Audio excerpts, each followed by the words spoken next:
Él no tiene ni idea de lo que ella acaba de hacer. Esas fueron las palabras del policía. Pero la verdad es que yo tampoco lo sabía. Todo empezó así. 27 llamadas perdidas. Con eso me desperté a las 3:18 de la madrugada, un jueves de octubre del 2025, en la cabina de un Kenworth 800, estacionado en una parada de camiones sobre la autopista norte, a las afueras de Tunja, a 4 horas de en casa.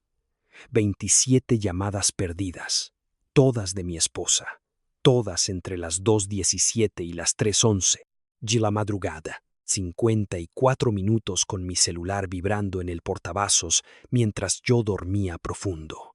Había estado vaciando zapatas de concreto por 14 horas y mi cuerpo se había apagado como se apagan los cuerpos cuando se usan más allá de su límite. Un colapso total, sin negociación, sordo a todo, incluyendo el sonido de una mujer que necesitaba que yo contestara. El último mensaje de ella, enviado a la 1:47 a.m., decía: «No vengas a la casa esta noche».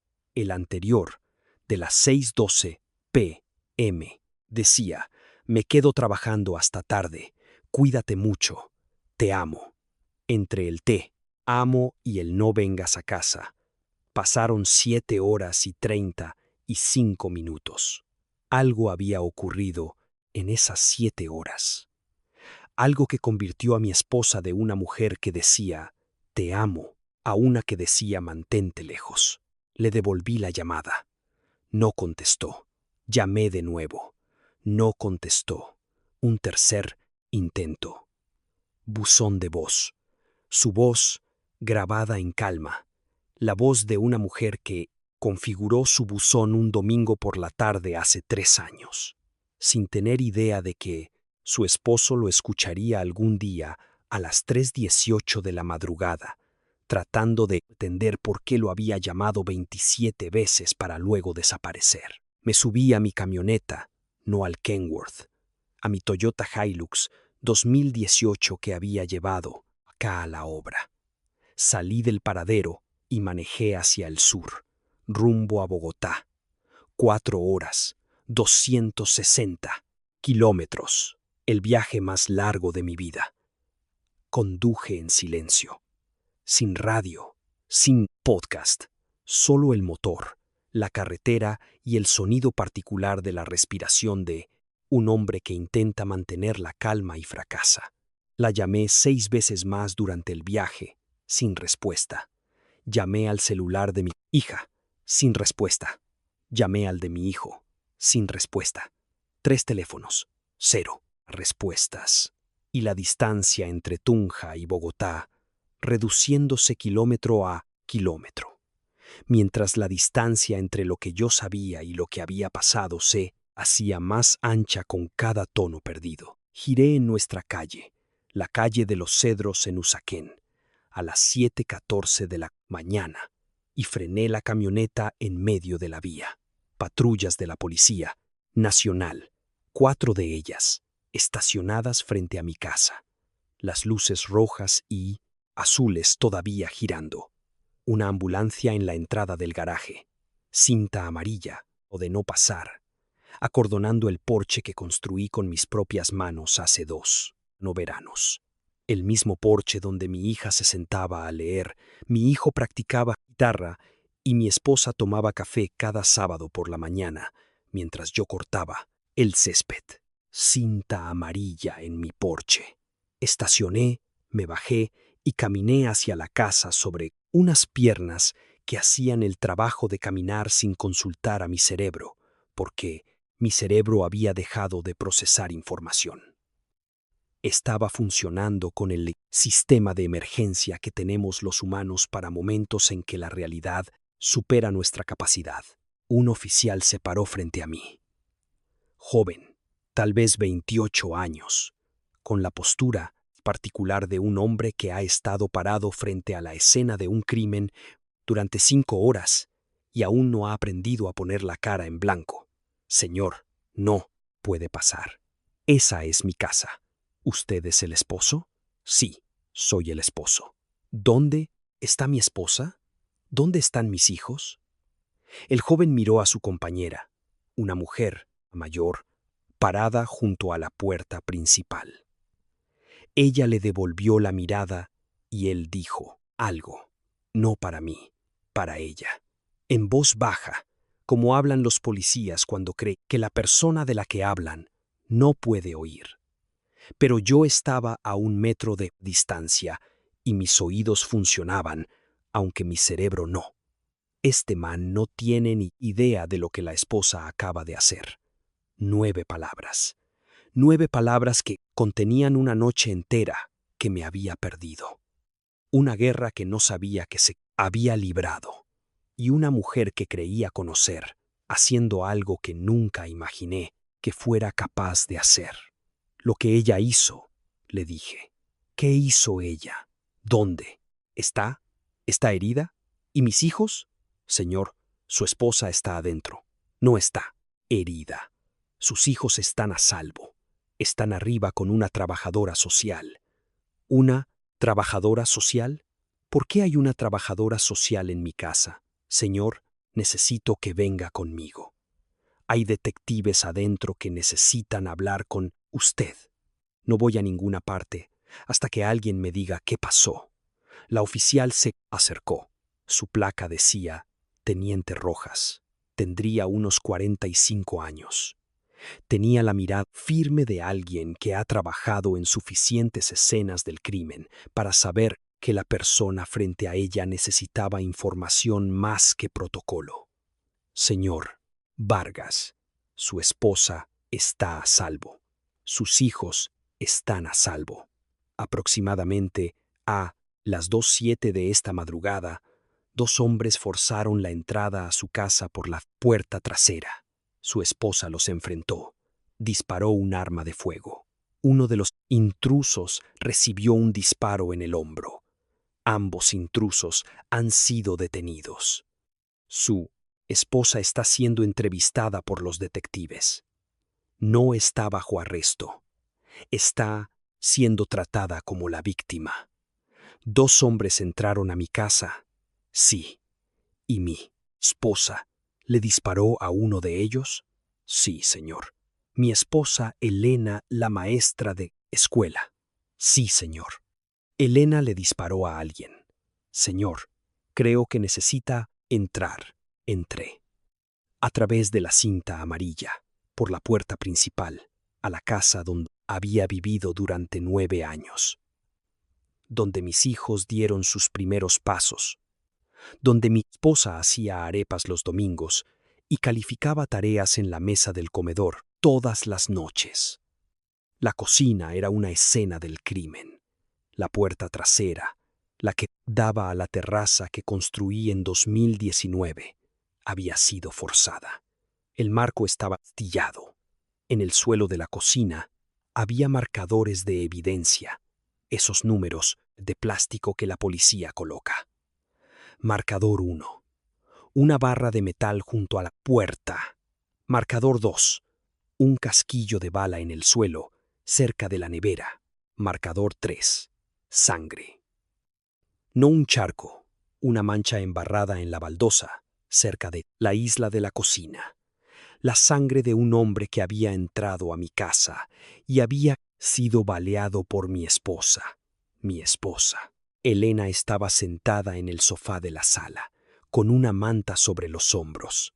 Un detective estaba sentado frente a ella.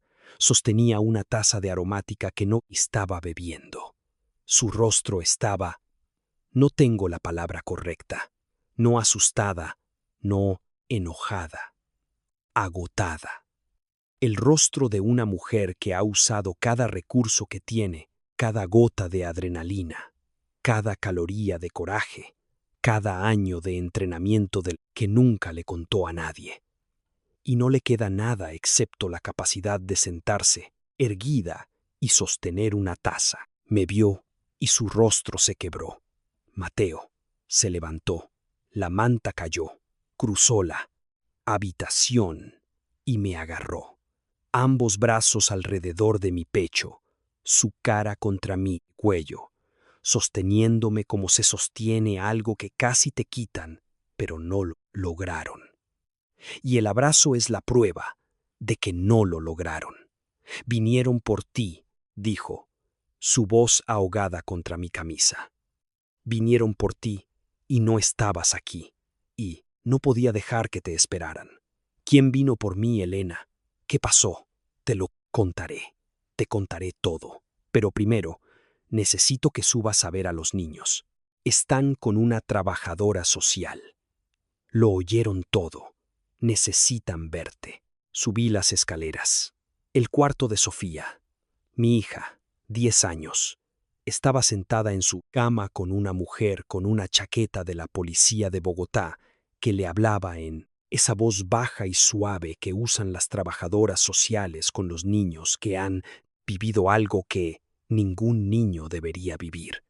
Sofía me vio en la puerta y se lanzó de la cama a mis brazos con la velocidad de una niña que ha estado esperando a su padre durante 5 horas y se ha mantenido entera con la integridad estructural de una niña de 10 años, que es impresionante pero finita.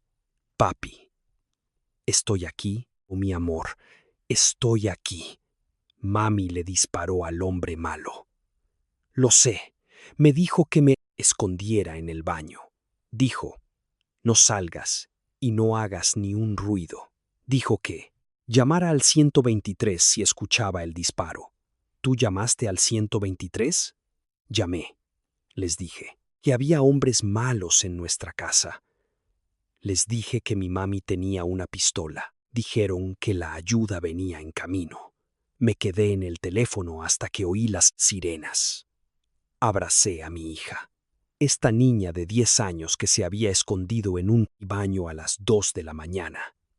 Escuchado a su madre disparar una escopeta y llamado al 123 con la precisión serena de una niña a la que le dieron instrucciones, y la siguió, porque su madre le había enseñado a seguir instrucciones cuando era importante. Lo hiciste muy bien, mi amor. Lo hiciste muy bien. ¿Mami está bien? Mami está bien. Está abajo, hablando con la policía. Fue muy valiente, papi. Lo sé. Lucas, mi hijo, 13 años, estaba en su cuarto, sentado en el suelo, con la espalda contra la cama, las rodillas pegadas al pecho, los brazos rodeando sus piernas. No estaba llorando. Miraba fijamente la pared con esa particular vacuidad de un chico de 13 años que ha procesado más de lo que su sistema nervioso puede catalogar y ha recurrido a la única configuración que le queda, la quietud fría. Levantó la vista. Tenía los ojos rojos. Hola, pa. ¿Estás bien? Mamá me dijo que llevara a Sofía al baño. Dijo, cierra la puerta seguro y no salgas. Dijo que ella se encargaría. E hiciste lo que te dijo. Quería bajar. Quería ayudar. Dijo que no. Dijo que mi trabajo era proteger a Sofía. Así que me quedé. Hiciste lo correcto. Escuché la escopeta, papá. La oí disparar y luego oí a un hombre gritar. Y después oí la voz de mamá. Dijo, no te muevas. No te muevas o vuelvo a disparar. Y el hombre dejó de gritar. Me senté a su lado en el suelo, ambos con la espalda contra su cama. Puse mi brazo alrededor de él y nos quedamos así un rato, sin hablar, porque a veces lo mejor que un padre puede hacer es ser una superficie contra la que su hijo pueda apoyarse mientras el mundo se reorganiza. Ahora, antes de decirles por qué 2 hombres entraron a mi casa a las 2 de la mañana, antes de hablarles de la queja de seguridad, del subcontratista, del contrato de 8.000 millones de pesos y la cadena de eventos que convirtieron un informe de rutina en un intento de asesinato, necesito hablarles de mi esposa, porque la mujer sentada abajo con una manta sobre los hombros no es la mujer con la que yo creía estar casado. Es algo más. Y la distancia entre quien yo pensaba que era y quien es en realidad es la distancia entre la mujer que hace arepas los domingos y la mujer que se sienta en una cocina oscura a las 2 a.m. con una escopeta cargada, esperando a hombres que quieren matar a su esposo con la paciencia, la habilidad y la aterradora calma de una persona que ha sido entrenada para hacer exactamente eso. Mi nombre es Mateo Vargas. Tengo 46 años. Soy maestro de obra para Constructora Andina, una empresa de construcción comercial con sede en Bogotá. Construyo cosas, edificios de oficinas, estacionamientos, centros médicos, los huesos de una ciudad que la mayoría de la gente atraviesa sin pensar en los hombres que vaciaron el concreto, montaron el acero y lo hicieron posible. Mi esposa es Elena Suárez.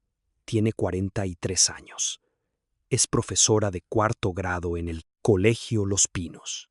Enseña a los niños a leer, a escribir, a multiplicar, a levantar la mano antes de hablar. Usa sacos de lana. Toma aromática de manzanilla. Tiene un frasco de lápices de colores en su escritorio, una foto enmarcada de nuestra familia en su estante y un letrero sobre su tablero que dice, «Sé amable», con letras que sus alumnos le ayudaron a pintar. Esa es quien yo pensaba que era. Una maestra, una madre, una mujer cuya posesión más peligrosa era una pistola de silicona. Estaba equivocado. Elena creció en Páramo Alto, un municipio de Boyacá. Si no conocen Boyacá, imaginen una zona montañosa, rural y dura. Páramo Alto es de los municipios más pobres de la región, lo que lo convierte en uno de los más pobres del país.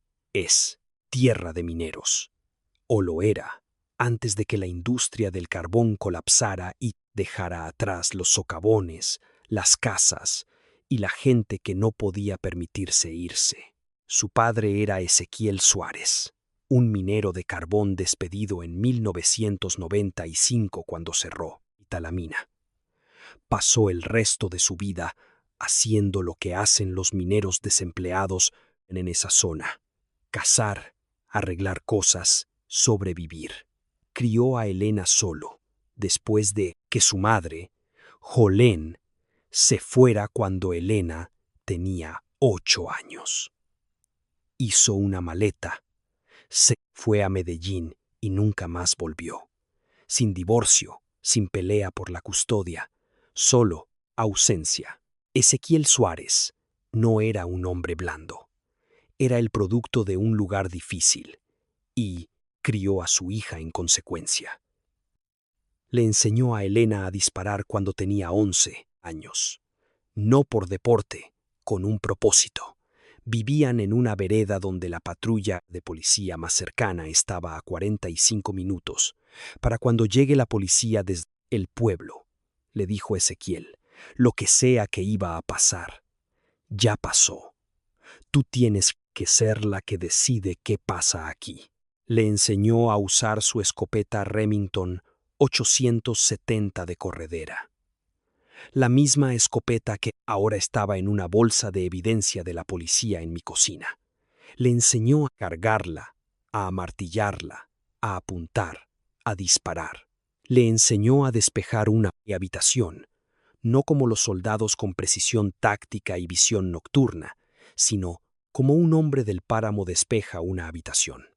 Lenta, silenciosamente, con la paciencia de un cazador que sabe que la presa vendrá a él si se queda lo suficientemente quieto. Elena se fue de Páramo Alto a los 18.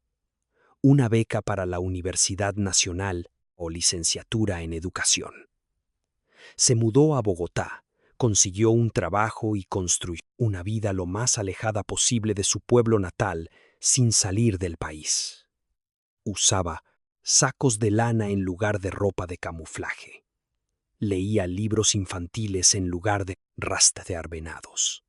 Se convirtió en la maestra, la madre, la mujer con el letrero «Desea amable», porque esa era la persona que quería ser, no la persona que había sido entrenada para ser. Conservó la escopeta de su padre. Estaba en un estuche cerrado con llave en el fondo del closet de nuestro cuarto. Yo sabía que estaba ahí. Asumí que era algo sentimental, un recuerdo de un padre fallecido. Ezequiel murió en 2017 por una enfermedad pulmonar de las minas. Y Elena trajo el arma a nuestra casa después del funeral, como quien trae un reloj o un anillo, un objeto que representa a una persona, no una función. Nunca le pregunté si sabía usarla. Nunca se ocurrió preguntar. Era una maestra de escuela.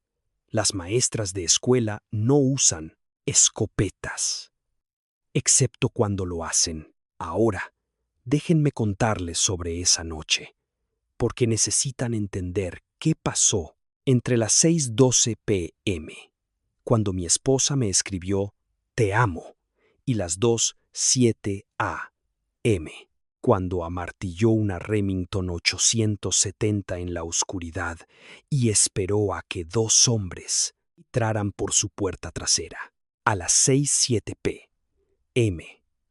del miércoles 15 de octubre de 2025, Elena estaba en la cocina, preparando la cena.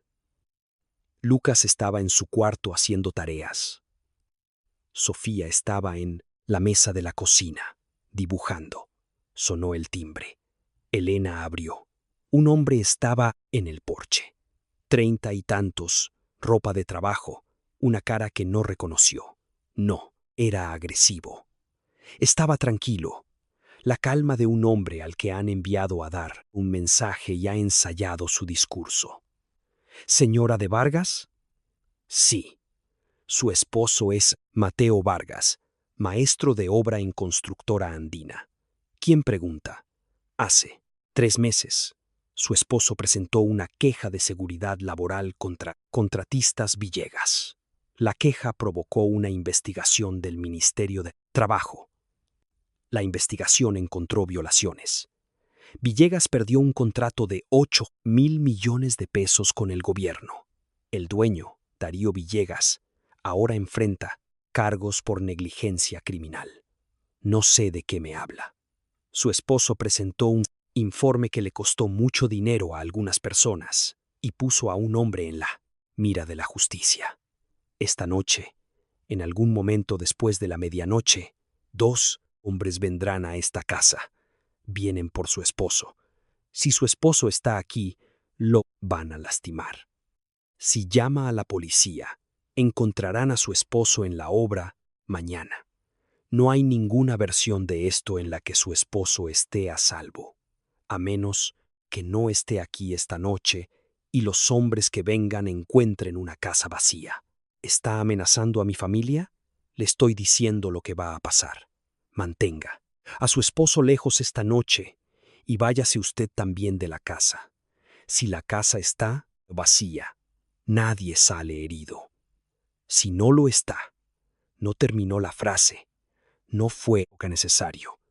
Se dio la vuelta, se subió a una camioneta sin placas visibles y se fue.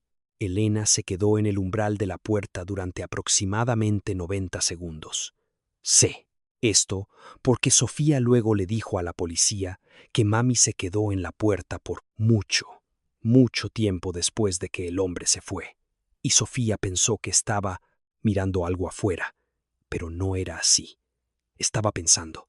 Esto es lo que mi esposa pensó en esos 90 segundos, como me contó después en la sala, 3 días más tarde, cuando finalmente tuvimos la conversación que lo explicaría todo. Pensó en llamarme, contármelo todo, decirme que fuera a la policía, a un hotel, a cualquier lugar menos a casa. Pero el hombre había dicho que si llamaba a la policía, me encontrarían en mi lugar de trabajo. Mi obra era un proyecto de construcción en la avenida El Dorado. Abierta, accesible, sin seguridad. Si esta gente sabía dónde vivíamos, sabían dónde trabajaba, llamar a la policía podría, proteger la casa, pero no a mí. Pensó en llevarse a los niños e irse. Conducir a la casa de su tía en Zipaquirá a 2 horas. Pero el hombre había dicho que la casa debía estar vacía. Si ella se iba y yo llegaba a casa. Si llegaba porque ella no contestaba el teléfono, porque Mateo Vargas es el tipo de hombre que conduce a casa cuando su esposa no contesta. Yo entraría directamente a lo que fuera que me estuviera esperando. Pensó en llamarme y decirme que me quedara en la obra, que durmiera en la cabina, que no volviera. Esa era la opción más segura para mí, pero significaba dejar la casa, su casa, la casa de sus hijos, abierta para hombres que vendrían a medianoche a hacer lo que sea que planearan hacer. Y si llegaban y encontraban la casa vacía, y se daban cuenta de que la advertencia había sido entregada e ignorada, ¿volverían mañana, la próxima semana? ¿Se convertiría esto en una amenaza permanente? Y entonces pensó en la escopeta en el closet. No pensó en ella como un personaje de película, con música dramática y un montaje en cámara lenta. Pensó en ella, como su padre le había enseñado a pensar, como una herramienta para una situación específica. Una situación en la que la ayuda más cercana está demasiado lejos y lo que viene por la puerta no va a esperar a la policía. En 90 segundos, Elena tomó una decisión. La decisión fue: nadie va a entrar en mi casa esta noche, ni para lastimar a mi esposo, ni para amenazar a mis hijos, ni para llevarse nada que pertenezca a esta familia. Que vengan los hombres. Yo estaré aquí y estaré lista a las 6:12 p.m. Me envió un mensaje. Me quedo trabajando hasta tarde. Cuídate mucho. Te amo. Normal, casual. Un mensaje que no me preocuparía. Un mensaje diseñado para confirmar que yo estaba lejos de casa y que me quedaría lejos. Estaba vaciando zapatas cerca de Tunja, a 4 horas. No estaría en casa hasta la tarde siguiente, como mínimo. A las 6:15 p.m. me llamó. Estaba en la obra. Contesté. Hola, mi amor. Hola. ¿Te quedas en el paradero esta noche? Sí, probablemente.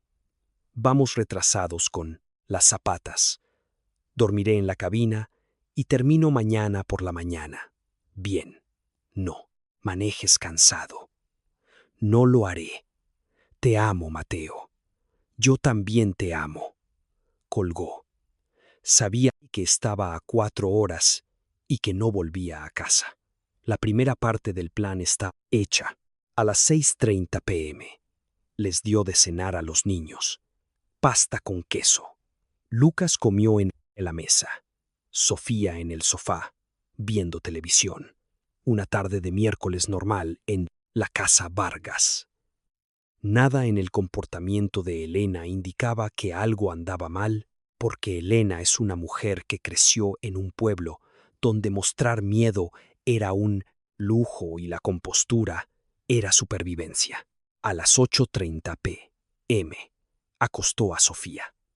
Le leyó un capítulo de un libro, le besó la frente y le dijo: si algo te despierta esta noche, ve al baño y cierra la puerta con seguro. No salgas hasta que yo te diga. ¿Por qué? Por si acaso. Es como un simulacro de incendio. ¿Recuerdas cómo practicamos? Vamos al punto de encuentro en el jardín. Esto es diferente. Si escuchas algo fuerte, ve al baño, cierra la puerta, lleva tu teléfono y llama al 123. ¿Puedes hacer eso? Sí, mami. Buena niña. A las 9 p.m. le dijo lo mismo a Lucas, pero Lucas tenía 13 años. Hizo preguntas.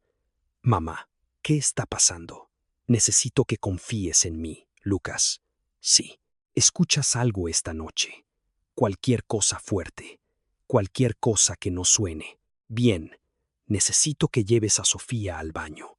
Cierres la puerta con seguro y llames al 123. Mamá, me estás asustando a propósito. Te estoy preparando. Hay una diferencia.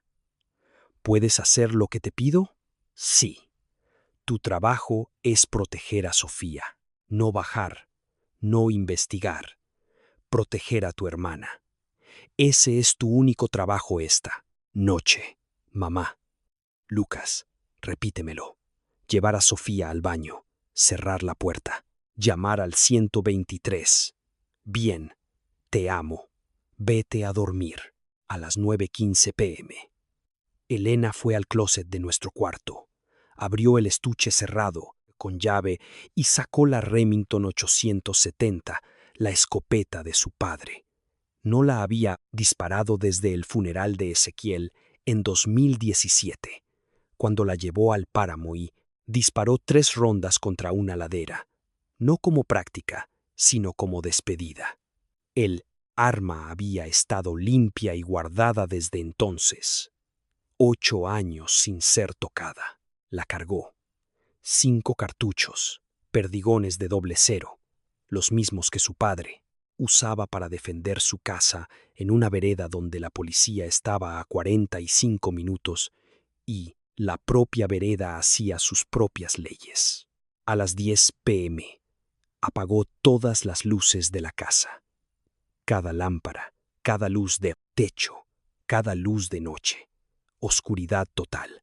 Se sentó en la cocina, en una silla que había colocado detrás de la isla que yo había instalado en 2020, mesón de granito.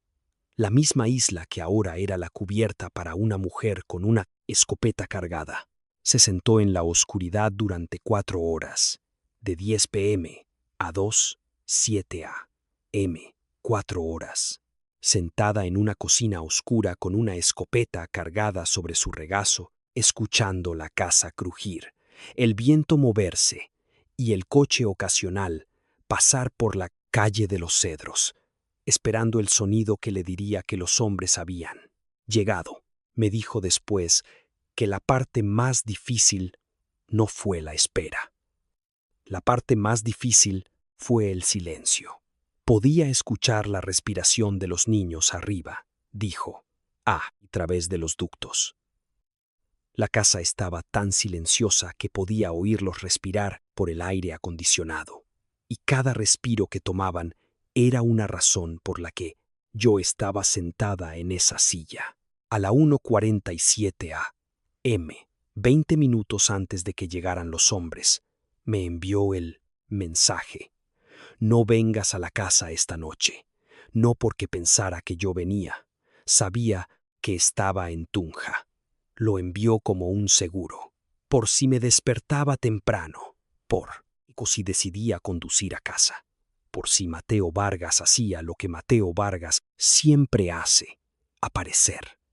Necesitaba que yo no apareciera. Porque el plan solo funcionaba si yo no estaba allí.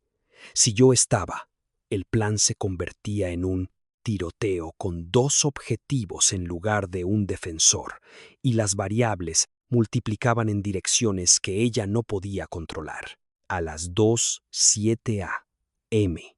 lo escuchó. La terraza trasera, pasos, 2 pares, pesados, el sonido particular de hombres que intentan ser sigilosos pero no están entrenados para ello.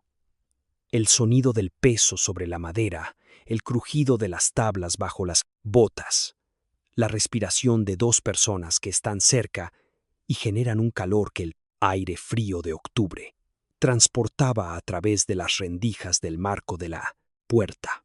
Amartilló la escopeta. El sonido de una Remington 870 al ser amartillada, el clac, clac de una corredera que introduce un cartucho en la recámara es, según todos los oficiales de policía y entrenadores militares que han hablado de defensa del hogar, el sonido disuasorio más efectivo que existe. No necesita palabras. Comunica un único mensaje inconfundible. Alguien en este edificio está armado y acaba de preparar el arma para disparar. La puerta trasera se astilló. Una barra de metal. El marco cedió. 2 hombres entraron por el umbral a la cocina oscura. Esperaban una casa vacía. Encontrar una voz. Tengo una escopeta apuntándoles. Si se mueven, disparo. Al suelo. Elena me dijo después que su voz era firme. Dijo que la sorprendió, esa firmeza. Esperaba estar temblando, como la gente tiembla en las películas cuando sostiene un arma. Pero no temblaba. Estaba quieta. La quietud particular que Ezequiel Suárez le había enseñado en una vereda en Boyacá 30 años atrás. Tienes que estar más quieta que la presa que estás cazando, solía decir. Si estás lo suficientemente quieta, vendrá a ti. El primer hombre, luego identificado como el Rolo, 34 años, un conocido de Darío Villegas, no se tiró al suelo. Se abalanzó sobre ella. En la oscuridad no podía ver el arma. Solo podía oír la voz. Asumió, incorrectamente, que la voz era un farol, que una mujer en una cocina oscura no podía estar sosteniendo un arma que supiera usar. Estaba equivocado. Elena disparó una vez. Los perdigones le dieron al Rolo en el hombro izquierdo. Cayó. El sonido de la escopeta en una cocina cerrada es de aproximadamente 150 decibelios. Más fuerte que un concierto de rock. Más fuerte que el motor de un avión a corta distancia. Las ventanas vibraron. Los platos en la alacena tintinearon. Y arriba, 2 niños se despertaron y siguieron las instrucciones de su madre. El segundo hombre, luego identificado como el Cucho, 31 años, también conectado a Villegas, se congeló. Estaba parado en el umbral roto. Su compañero estaba en el suelo gritando. Y la voz de una mujer, proveniente de detrás de una isla de cocina en total oscuridad, dijo 5 palabras que luego se reproducirían en un tribunal. No te muevas. Vuelvo a disparar. No se movió. Se quedó en el umbral con las manos a los lados y no se movió. Porque la diferencia entre un farol y una promesa es el sonido de una escopeta de corredera siendo amartillada por segunda vez. Y el Cucho escuchó ese sonido y entendió que la mujer detrás de la isla no estaba bromeando. No tenía miedo y no iba a fallar. Arriba, Lucas llevó a Sofía al baño. Cerró la puerta con seguro. Sofía llamó al 123. Hay hombres malos en nuestra casa. Mi mami tiene una pistola. Por favor, ayúdennos. La operadora del 123, una mujer llamada Wanda Spence, que llevaba 22 años trabajando en emergencias, dijo, después que fue la llamada más tranquila que había recibido de una niña. Sofía dio la dirección, el número de personas en la casa, la información de que su madre había disparado un arma de fuego. Hizo todo esto a los 10 años, sentada en el suelo del baño mientras su hermano de 13 años le sostenía la otra mano, y el sonido de un hombre gritando se filtraba por el piso. La policía llegó a las 2:14 a.m., 7 minutos después del disparo. Encontraron a un hombre en el suelo de la cocina con una herida en el hombro, consciente y sangrando. Un hombre parado en el umbral roto con las manos en alto y una mujer, Elena Suárez, 43 años, profesora de 4º grado en el Colegio Los Pinos, sentada en una silla de la cocina detrás de la isla, con la Remington 870 sobre su regazo, apuntando a la puerta, tan firme como el granito del mesón sobre ella. Señora, Somos de la policía de Bogotá. Puede bajar el arma, no hasta que los esposen. Señora, espósenlos primero, luego la bajo. Los oficiales esposaron al Rolo en el suelo sangrante y al Cucho en el umbral inmóvil. Entonces, y solo entonces, Elena dejó la escopeta sobre el mesón.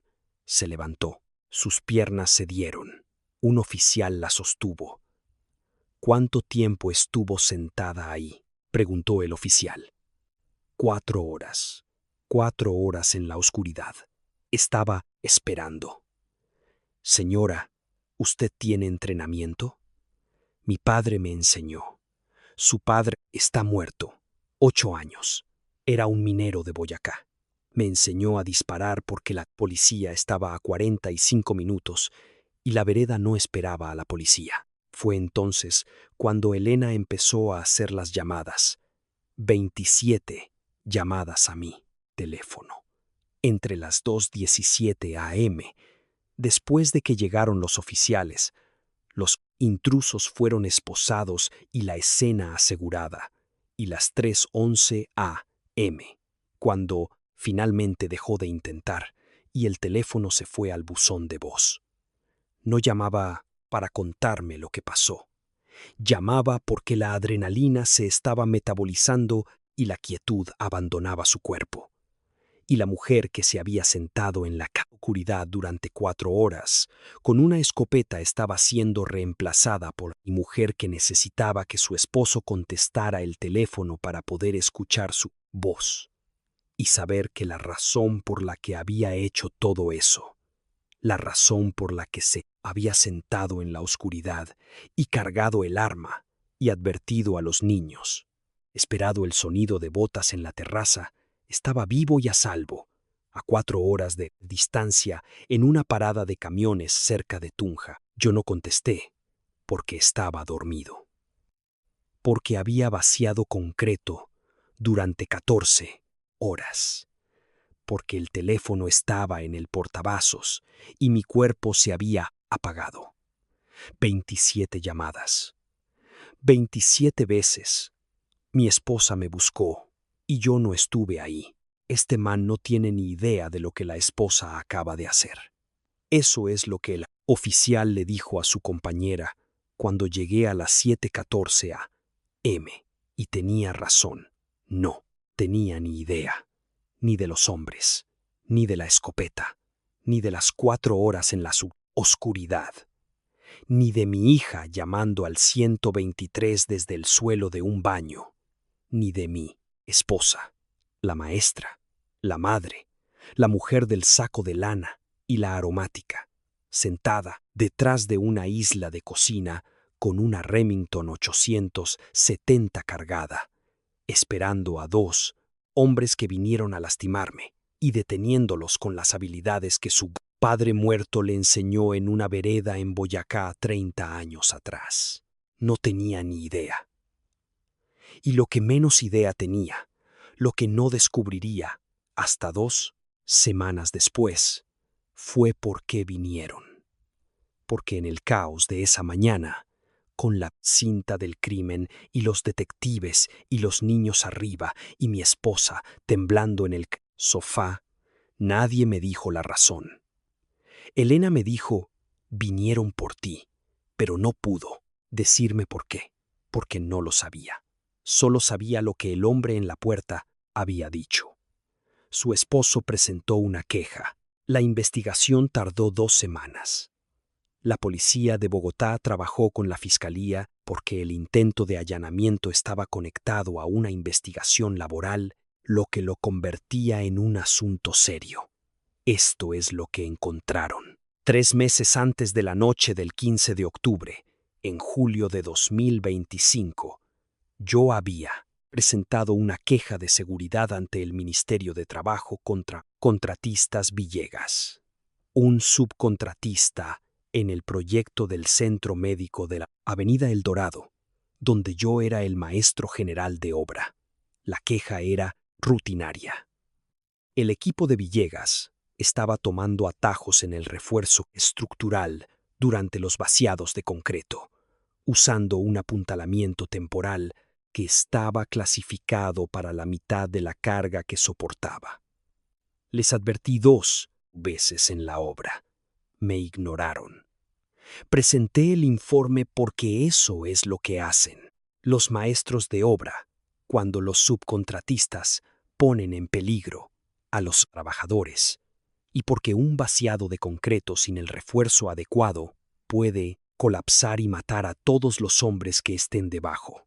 La investigación del ministerio confirmó las violaciones. Contratistas Villegas perdieron su contrato de 8.000 millones de pesos. El dueño de la compañía, Darío Villegas, de 52 años, fue acusado de negligencia criminal. Villegas me culpó a mí, no al ministerio, no a los investigadores, no a sus propios atajos. A mí, el maestro de obra que presentó la queja.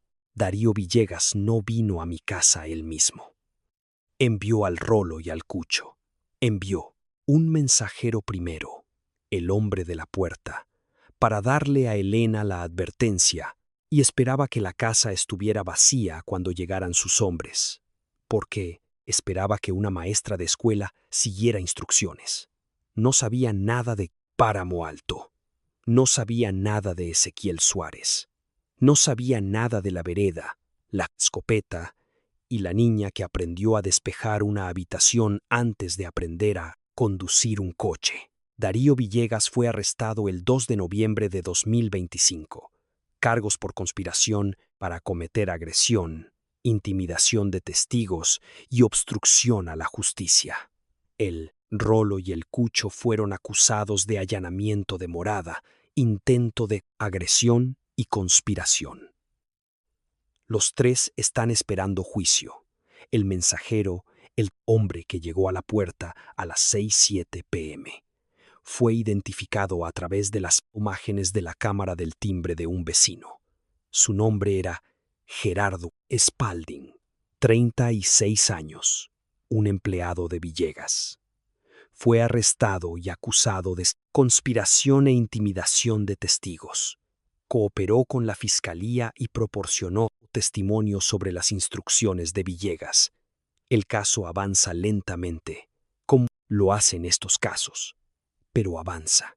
Ahora, déjenme hablarles de la conversación.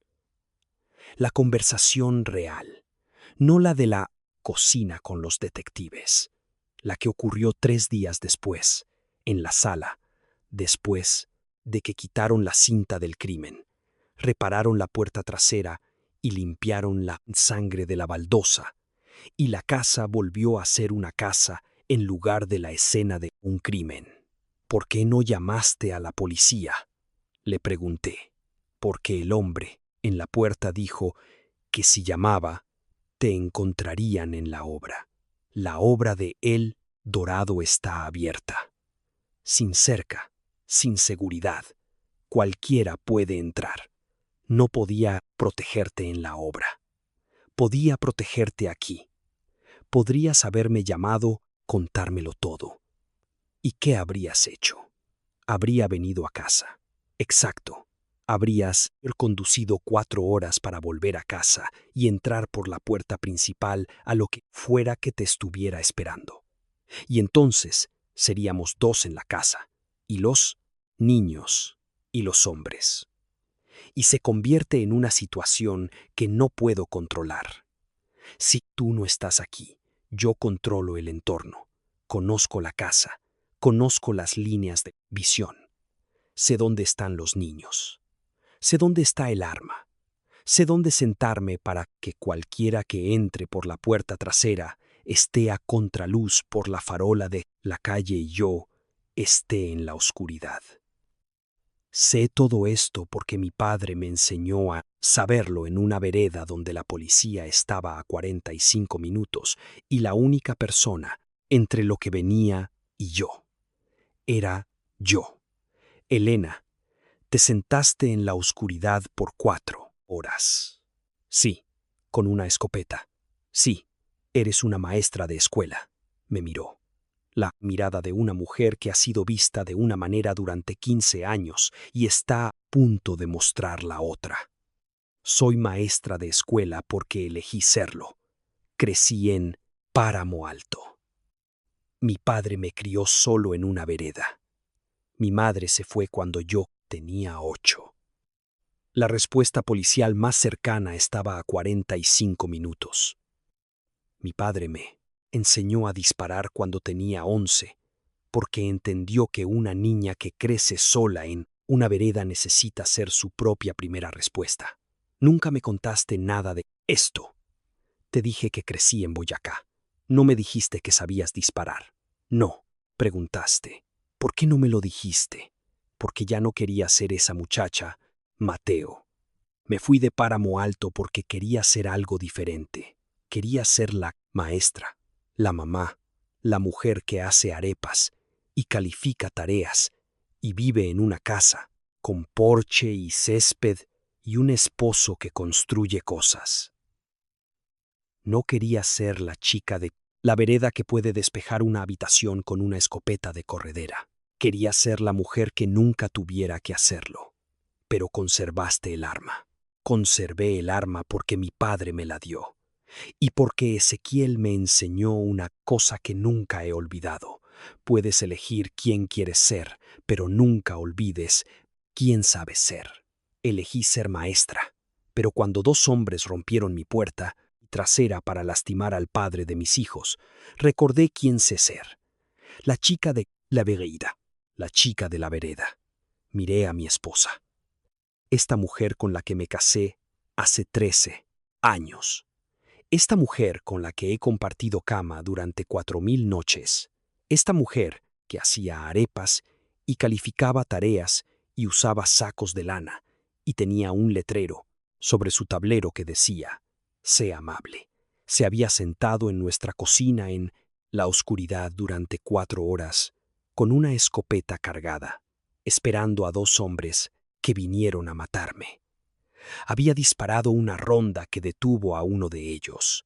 Había mantenido al otro a punta de pistola hasta que llegó la policía. Había preparado a nuestros hijos para el peor momento de sus vidas con la calma y la precisión metódica de una mujer que se había estado preparando para momentos como este desde que tenía 11 años, y nunca me lo había dicho. No porque lo estuviera ocultando, sino porque quería ser otra persona. Y ser otra persona significa dejar partes de ti mismo en el lugar de donde vienes y esperar nunca tener que volver por ellas. Ella volvió por ellas el 15 de octubre de 2025. Volvió a la vereda en Boyacá. Volvió a la niña que sabía disparar y esperar y estar más quieta que la presa que estaba cazando.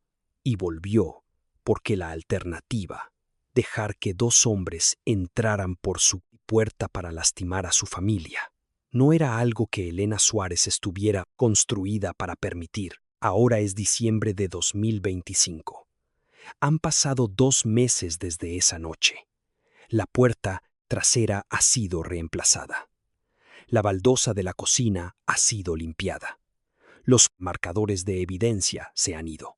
La Remington 870 ha sido devuelta por la policía. Fue retenida como evidencia durante la investigación y fue liberada cuando la balística confirmó la legítima defensa. La escopeta está de vuelta en el closet, pero ya no está en un estuche cerrado con llave. Está en un estante, cargada, al alcance. Porque la mujer que la guardaba como un recuerdo sentimental ahora la guarda como lo que siempre fue, una herramienta. Y el hombre que pensaba que era una reliquia familiar, ahora entiende que era la forma de su esposa de decir, incluso cuando no lo decía en voz alta: estoy preparada para lo que sea que entre por esa puerta. Lucas está viendo a un psicólogo una vez por semana.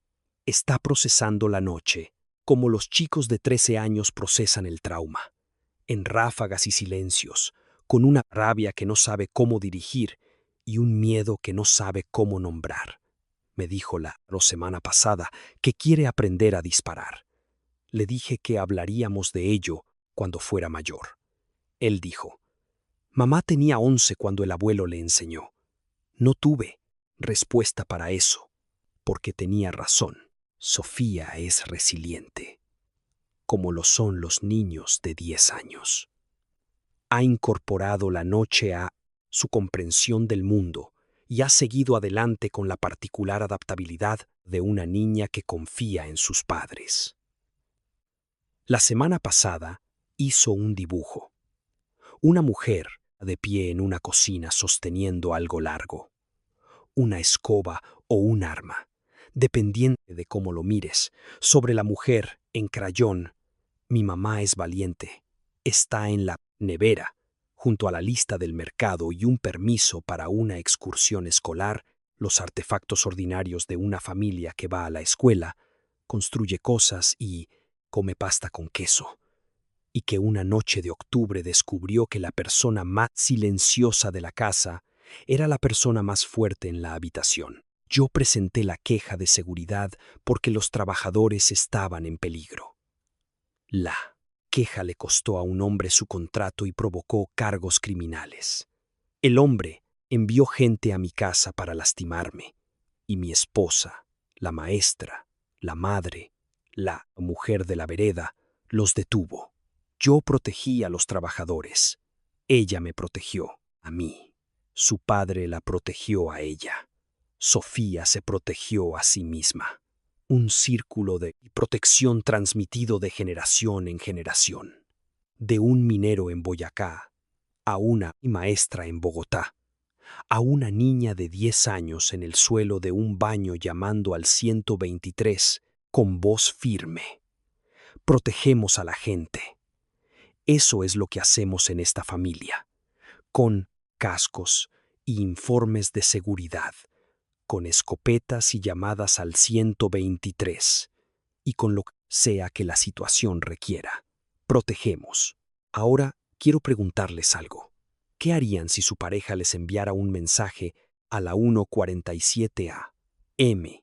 que dijera, no vengas a la casa esta noche, y no supieran que esas 6 palabras eran lo más amoroso que les había dicho, que no los estaba alejando, sino atrayendo el peligro hacia sí misma para que no los alcanzara a ustedes? Y aquí está la pregunta más profunda. ¿Realmente conocen a la persona con la que se casaron?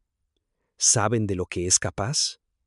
No la versión diaria, no la de las arepas y los sacos de lana, sino la versión que sale a las 2 a.m. cuando la puerta trasera se astilla y lo único entre sus hijos y los hombres que vinieron a lastimar a su padre es una mujer en la oscuridad con la escopeta de su padre, muerto.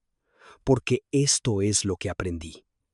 No te casas con una persona, te casas con una historia, una infancia, un conjunto de habilidades que se forjaron en un lugar en el que nunca has estado, por un padre que nunca conociste.